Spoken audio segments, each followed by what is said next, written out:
Ну, просто она сказала, что, Семен, я недавно видела рилс, где модный психолог говорил, что нужно делать своей девушке предложение после 3 месяцев отношений.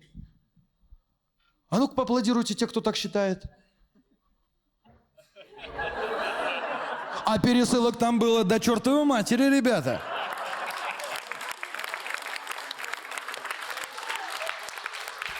Девчонки, 3 месяца для предложения это слишком мало, потому что для мужчины важно посмотреть, как женщина ведет себя по году.